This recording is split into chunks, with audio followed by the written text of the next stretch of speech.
நீங்க கடலை எடுத்துக்கோங்களேன், வறுத்த கடலை, வறுக்காத கடலை. வறுக்காத கடைக்கு டாக்ஸ் கிடையாது, வறுத்த கடைக்கு டாக்ஸ் இருக்கு. வறுத்ததுனால டாக்ஸ் இருக்கு. பிராண்டட் கவர்ல போட்டு நீங்க வித்தீங்கன்னு வச்சுக்கோங்க, அதுக்கு டாக்ஸ் இருக்கு, ஜிஎஸ்டி. நீங்க மூட்டையில வச்சு வித்தீங்கன்னா ஜிஎஸ்டி கிடையாது. அதனால என்ன பண்ணாங்க 2017 எல்லா அரிசி விக்கிறவங்களும் பிராண்ட சரண்டர் பண்ணிட்டாங்க. ஜிஎஸ்டி வந்து ரொம்ப காம்ப்ளிகேட்டடா இருக்கக்கூடிய லா, காம்ப்ளிகேட்டடா இருக்கக்கூடிய ஒரே நாடு இந்தியா தான். 12% எடுத்துருங்க, 12% இருக்கிறத 5% ஆக்கிடுங்க, இல்ல 18% 12% ஆக்குங்க. சோ தட் விலைவாசி கம்மியாகுமா ஆகாதா? இன்னைக்கு பிரச்சனை என்ன?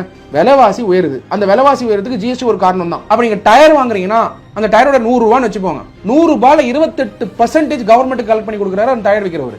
அவர் லாபமே அதுல 10% கூட இருக்காது, மார்ஜின். உங்களுக்கு புரியுது நினைக்கிறேன். அப்ப கவர்மெண்ட்டுக்காக தான் வேலை பண்றாரு அவரு, ஒரு தொழிலதிபர். அப்ப அந்த அளவுக்கு வந்து தொழிலதிபர்களுக்கு வந்து அந்த டாக்ஸ் ரேட் ஆகப்பட்டது ஒரு ப்ராடக்ட் பேஸ் பண்ணி தான் இருந்துகிட்டு இருக்கு. ஜிஎஸ்டி பில் ரைஸ் பண்றாங்க. ஜிஎஸ்டி பில் ரைஸ் பண்ண உடனே ஒருத்தருக்கு சர்வீஸ் கொடுக்குறாங்க, இல்ல பொருள் வித்துருக்காங்க, அவர் வந்து பேமெண்ட் ஒரு 70 நாள் கழிச்சோ 60 நாள் கழிச்சோ தான் கொடுப்பாரு.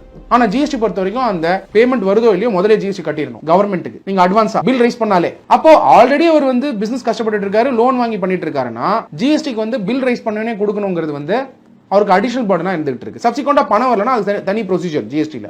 இது ஒரு இஷ்யூ இருந்திருக்கும் போது ஒரு ப்ராடக்ட்டுக்கு ஒரு ரேட் தினேஷ். அது தவறு நான் சொல்ல வரல. கிட்டத்தட்ட 60% ஆஃப் த ப்ராடக்ட்ஸ் எக்ஸம்ஷன் வச்சிருக்காங்க எசென்ஷியல்னு சொல்லிட்டு. 40% ஆஃப் த ப்ராடக்ட் தான் கன்சூமர் பிரைஸ் இண்டெக்ஸ் பண்ணி டாக்ஸ் பண்றாங்க. ஆனா டாக்ஸ் ரேட் ஆகப்பட்டது எத்தனை ரேட்? 5%, 12%, 18%, 28%. சிமெண்ட், டயர் எல்லாம் பாத்தீங்கன்னு வச்சுக்கோங்க 28% கேட்டகரியில வரும். இந்த பன் ஆகப்பட்டது நீங்க பிளெயின் பண்ணா வித்தீங்கன்னா 5%. அந்த பிளெயின் பண்ண ஸ்லைஸ் பண்ணிட்டு ஜாம் பண்ணா வைக்கிறாங்க, ஜாம் பிளஸ் கிரீமா வைக்கும் பொழுது டாக்ஸ்ல என்ன சொல்லப்படுது அப்படிங்கிறது ரொம்ப அவசியம் புரிஞ்சுக்க வேண்டியது. காம்போசிட் லெவி, அதாவது எல்லாத்துலயும் எல்லா ஜிஎஸ்டி வந்து பன்னுக்கு 5%, ஆனா கிரீமுக்கு 18% இருக்கும்போது அந்த கிரீம் தடவன உடனே அது 18% போயிடும். அது கிரீம் பன் அப்படிங்கிறது சட்டத்தில் சொல்லப்பட்டிருக்கக்கூடிய HSN கோட் பேஸ் பண்ணி அப்படின்னு பார்க்கும் பொழுது ஜிஎஸ்டி இஷ்யூஸை இப்ப சரி பண்ணலனா இது பெரிய ப்ராப்ளத்தை வணிகர்களுக்கும் குறு சிறு தொழில் பண்றவங்களுக்கும் தொழில் பண்ற மாதிரி இருக்கும். ஆனா ஜிஎஸ்டி இஷ்யூ வந்ததுக்கு அப்புறம் தொழில் நடத்த முடியாது.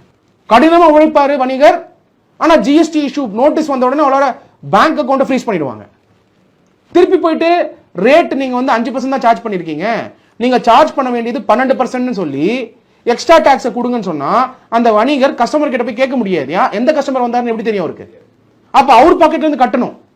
டாக்ஸ் சர்டனிட்டி கொண்டு வர வேண்டியது கவர்மெண்டோட பொறுப்பு. 2017 அருண்ஜேட்லி அவர்கள் ஜூலை 24 நினைக்கிறேன் சென்னை வந்திருந்தாரு. கிட்டத்தட்ட ஒரு 300 இருந்து 400 ஆண்டர்பிரனர்ஸ் மீட் பண்ண, நானும் மீட் பண்ணதுக்கான ஒரு வாய்ப்பு கிடைச்சது. அப்போ எக்ஸ்பிளைன் பண்ணும்போது டிரான்ஸ்போர்ட்டர்ஸோட பிரச்சனையை பத்தி எக்ஸ்பிளைன் பண்றாங்க நாமக்கல்ல இருந்து. அருண்ஜேட்லி அவர்கள் அந்த டிரான்ஸ்போர்ட்டர் பிரச்சனை எல்லாம் கேட்டுக்கிட்டு உள்முகவரி எடுத்து டாக்ஸ் போடணுமா, உள்முகவரி எடுக்காம ரிவர்ஸ் சார்ஜ்ல கொடுக்கணுமான்றதான் பாயிண்ட். அதுக்கு ஒரு சாய்ஸ் கொடுத்தாரு ஆகஸ்ட் 5, 2017. எனக்கே ஞாபகம் இருக்கு. அதுக்கப்புறம் அதை டிஸ்கஸ் பண்றாரு அருண்ஜேட்லி அவர்கள் எல்லா பிசினஸ் பீப்புளோட டிரான்ஸ்போர்ட்டர்ஸ். இப்ப இந்த கடலை அசோசியேஷன், வறுத்த கடலை, வறுக்காத கடலை, அவங்களும் வந்து பாக்குறாங்க அருண்ஜேட்லி அவர்களை. அப்ப ரெப்ரசன்டேஷன் கொடுக்கறாங்க 1-to-1 கொடுத்தாரு ஒரு அசோசியேஷனுக்கும். அப்போ அந்த டெப்த் ஆஃப் கிளாரிட்டி வந்து அருண்ஜேட்லி அவர்கள் எடுத்துக்கிட்டு பல ரிஃபார்ம்ஸ் வந்து கொண்டு வரக்கூடிய ஸ்டெப்ஸ் எடுத்தார். ஏன்னா அப்ப ஜிஎஸ்டி புதுசு. சோ அந்த மாதிரியான அப்ரோச் வந்து டெஃபினட்டா இண்டஸ்ட்ரியலிஸ்டோட தொடர்ந்து வந்து கவர்மெண்ட் என்கேஜ்மெண்டா தான் இருக்காங்க.